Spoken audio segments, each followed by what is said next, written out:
Halimatu Sadiya sannan farar da mai farar aniya burin rayuwa zama da masoyi mai farar aniya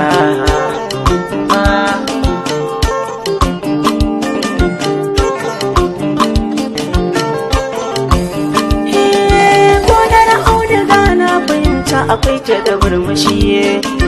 ga hasken jiki kyau take yi har sa'in fushi ga kamushin fure mai kawar da wannan barbashi mai min iso makarraba sai ta biyo